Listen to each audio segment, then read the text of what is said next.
Hello YouTube, and welcome back to the series called Destiny Killers. Okay, so welcome back for those of you who are new here. The topic today that I have been so excited to talk about is Destiny Killers when it comes to the roots that are placed in your life due to Destiny Killers. I don't want to keep you waiting too long, so let's go ahead and jump right into it. So today we are talking about Destiny Killers and roots.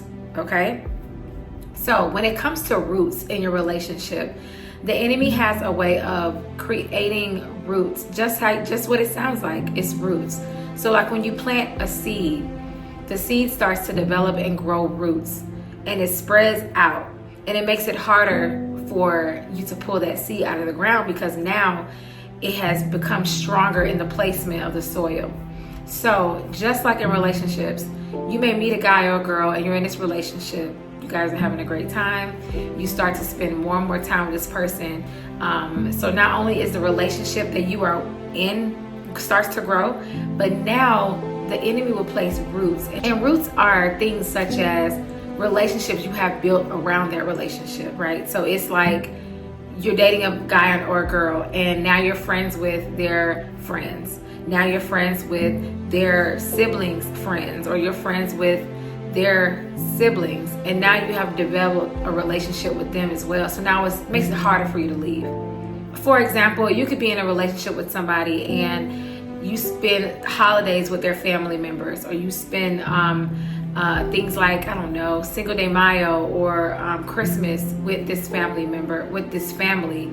And now you have developed a relationship with their mom, their dad, their siblings, even their dog. And it makes it harder to leave. The enemy is very slick because he knows what he's doing. But unfortunately, he keeps doing this because he knows that it works. It's been working for him for many years. For thousands of years, he's been using the same tactics to get people off task, because he knows if you plant those roots deeply enough, it'll be harder to leave.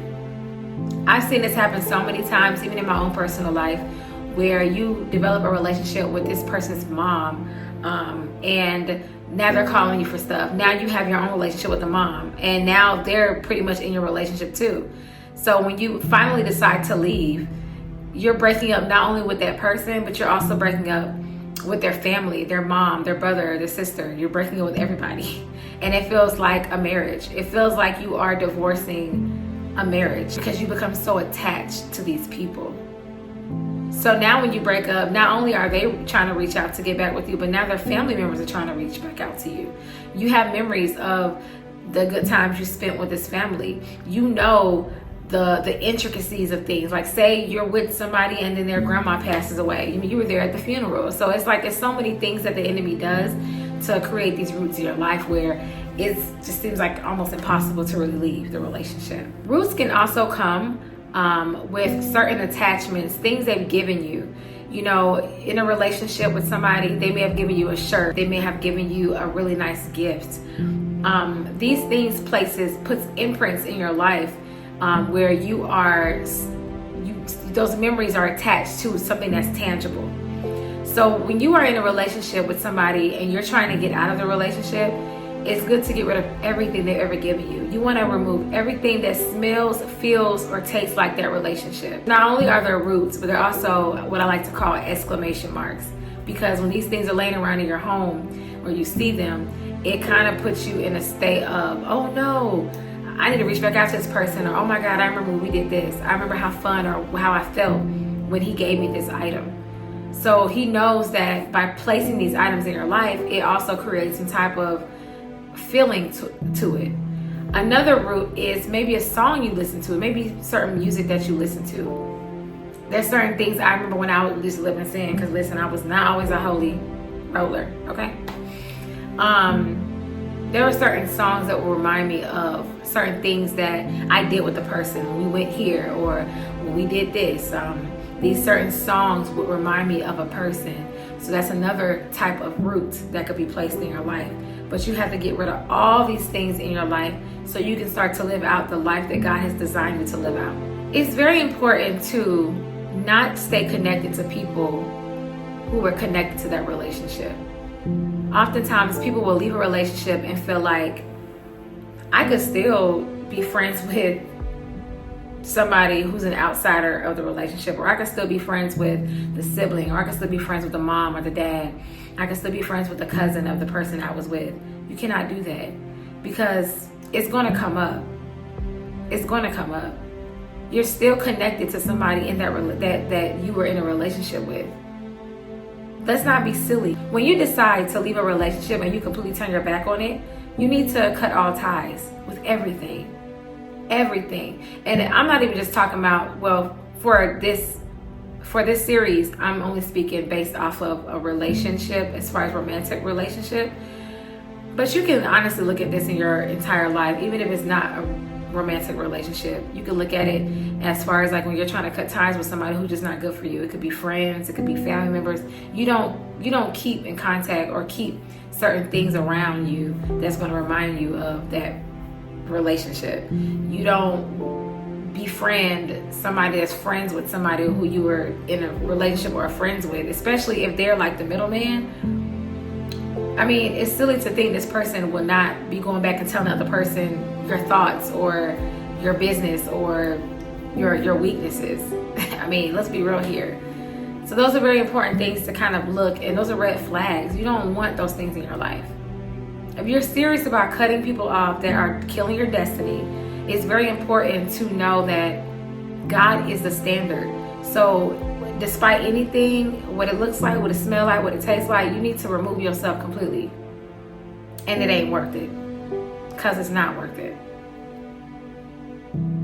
God is calling you to such a higher purpose. And a lot of times we may look at ourselves as not being as valuable. So we remain in these ridiculous relationships because it makes us feel valuable. It makes us feel wanted. It makes us feel needed. And God is like, I need you over here. I want you over here.